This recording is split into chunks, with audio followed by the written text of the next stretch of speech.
Hola a todos, bienvenidos a una nueva clase. En esta oportunidad vamos a tocar el tema de la competencia desde el punto de vista de la competencia objetiva.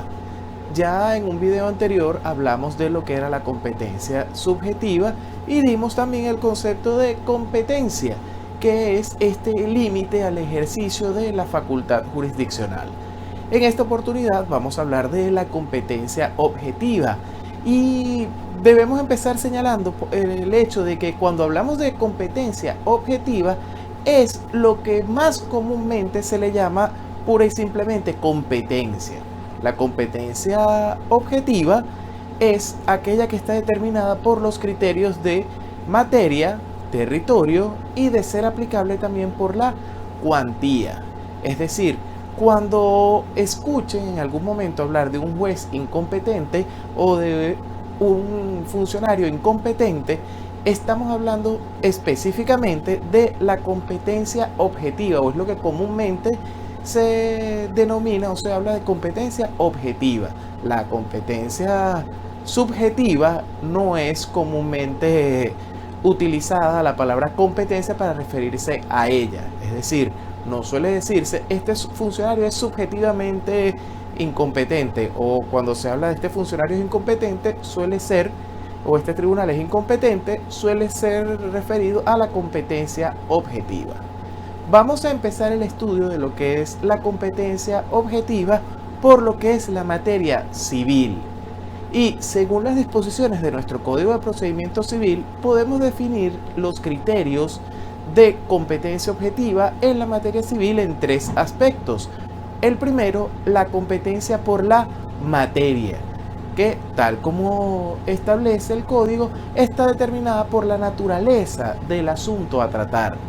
Además tenemos la competencia por el territorio, la cual está determinada por la localidad, por la situación geográfica en la cual deba llevarse el proceso, la cual se va a determinar por ciertas reglas que ya se verán más adelante. Y por último tenemos la competencia por la cuantía del asunto. Esta que es una competencia característica de lo que es la materia civil, la materia mercantil también, nos divide la competencia en cuanto a la importancia económica del juicio que vamos a llevar. Y genera también entonces la diferencia entre iniciar un proceso ante un tribunal de municipio o ante un tribunal así llamado de primera instancia. Esto es lo que diferencia en la materia civil y en la materia mercantil también la competencia por la cuantía o la importancia económica del proceso.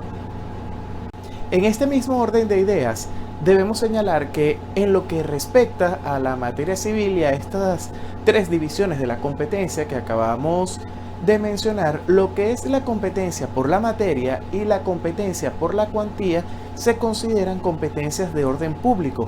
Por lo tanto, se faculta al juez a declarar su propia incompetencia aun cuando esto no sea señalado por las partes en el momento en que así lo detecte. Es decir, si un asunto que, por ejemplo, debe ser conocido por un tribunal de protección de niños, niñas y adolescentes, es tramitado ante un juez civil, al notar su propia incompetencia por la materia, remitirá directamente al tribunal que considera competente los autos para continuar con el proceso.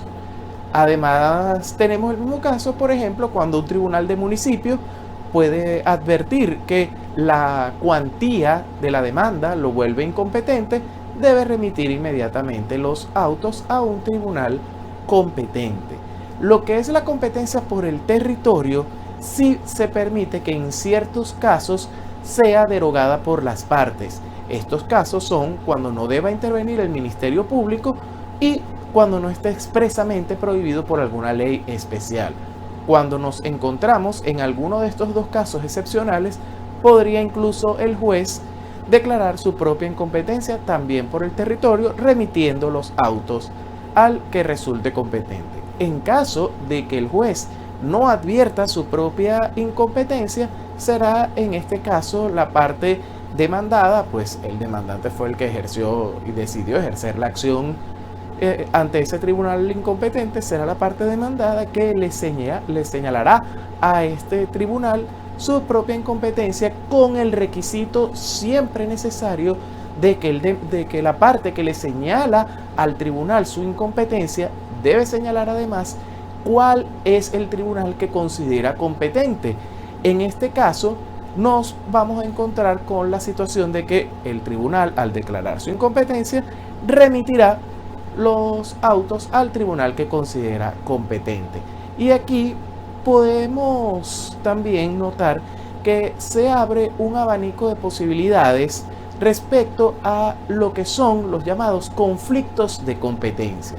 Los conflictos de competencia se generan en los casos en los que o bien un conflicto negativo, que significa que dos tribunales están negando ser el competente, o bien un conflicto positivo, en el cual dos tribunales están diciendo ser el competente para conocer de un caso en específico. Por ejemplo, si en el caso que estamos comentando, el tribunal declaró su propia incompetencia, remitió los autos al tribunal que consideró competente, según lo señalado incluso por las partes, y este tribunal que recibe los autos posteriormente se considera también incompetente, se estaría planteando lo que se denomina un conflicto negativo de competencia.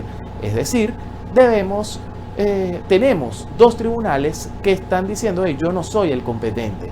En ese caso, se deben remitir los autos al superior jerárquico, quien será que decida cuál va a ser el tribunal que debe conocer del punto en específico.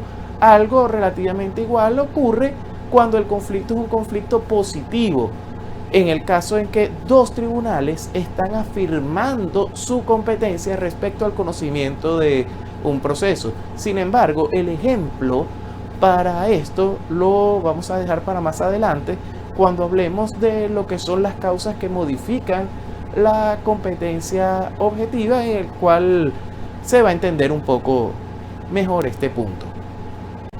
En cuanto a lo que es la materia penal, esta divide el estudio de lo que es la competencia objetiva esencialmente en dos grandes grupos. Y tenemos la competencia igualmente por la materia y la competencia por el territorio. En lo que es materia penal no existe la competencia por la cuantía o la competencia determinada por el valor económico de lo juzgado. En cuanto a la competencia por la materia, más allá de que evidentemente existe lo que ya vimos en el concepto general de la competencia determinada por la naturaleza del caso, además el Código Orgánico Procesal Penal divide y utiliza la expresión competencia por la materia para separar lo que es los casos que deben ser conocidos por los tribunales de control de municipio y los tribunales de primera instancia en esta misma función de control, específicamente estableciéndose que para el juzgamiento de los delitos cuyo límite máximo de su pena no exceda de 8 años, deberán conocerse ante los tribunales de control de municipio, deberá iniciarse el proceso ante un tribunal de control de municipio, un tribunal municipal. En cambio, en lo que respecta a lo que son los tribunales de primera instancia, estos juzgarán delitos cuya pena en su límite máximo exceda de 8 años. Esto es la división, la mención que hace específicamente el Código Orgánico Procesal Penal respecto a la competencia por la materia. Debemos tener en cuenta también que existe una división en cuanto a la materia penal que es tratada como jurisdicciones diferentes. Sin embargo, ya por las explicaciones anteriormente planteadas cuando hablamos respecto a la jurisdicción, vimos lo que es el concepto de esta. Sin embargo, vamos a tomar lo que establece el Código Orgánico Procesal Penal, y este divide como jurisdicción ordinaria y jurisdicciones especiales la diferencia entre deber conocer un caso el tribunal, por ejemplo, el tribunal penal en función de o con competencia en materia de violencia contra la mujer, en materia penal militar, etcétera, etcétera. Esta diferencia la trata el código como jurisdicciones especiales. Sin embargo, evidentemente, como ya sabemos el concepto de jurisdicción, debemos saber que esto debe ser igualmente, digamos, teóricamente relativamente asimilado también a competencia por la materia, tomando esto como materias especiales dentro de la generalidad del derecho penal. Además de esto tenemos la competencia por el territorio. Esta competencia también va a estar determinada por las reglas generales que establece el Código Orgánico Procesal Penal, por ejemplo, el lugar donde se cometió el delito, el lugar donde se hizo el último acto tendiente a su comisión, o en tal caso el lugar donde se hizo la primera diligencia de investigación, etcétera, etcétera, etcétera. Esto es lo que en cuanto a la materia penal debemos hablar o podemos tocar en este punto respecto a la competencia objetiva. Tendríamos dos divisiones: competencia por materia y competencia por territorio. Ya con esto podemos dar por terminado lo que tiene que ver con el inicio de la explicación relativa a la competencia objetiva. En una próxima oportunidad vamos a hablar de las causales que modifican esta competencia objetiva para así concluir todo lo que es el estudio de la competencia. Nos vemos en una próxima oportunidad. Saludos a todos.